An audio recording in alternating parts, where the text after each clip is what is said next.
Welcome to Session 11, Rearranging Formulas. Today, you will isolate a requested variable in a multivariable formula, clear fractions without losing terms, and use units to verify a rearranged formula.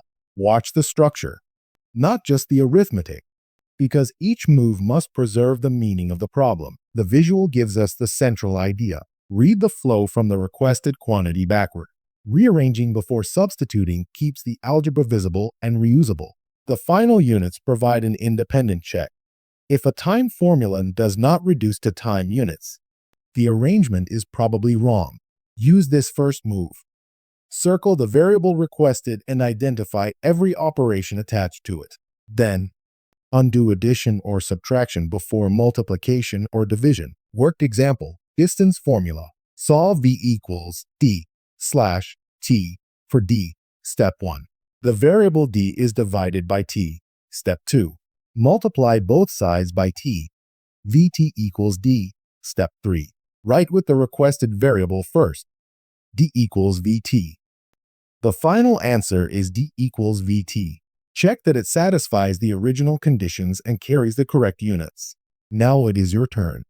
Solve P equals 2L plus 2W for L.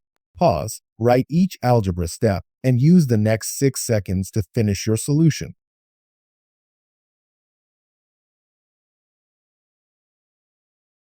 Here is the modeled solution. The answer is L equals P2W slash 2. Subtract 2W first, then divide the entire remaining side by 2. Verify it against the exact wording before moving on. Session 11 recap. Circle the variable requested and identify every operation attached to it. Next, undo addition or subtraction before multiplication or division.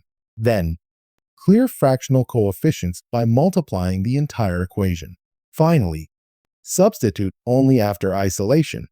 Then check units and the original formula. A complete solution shows the reasoning, checks the result, and states what the answer means.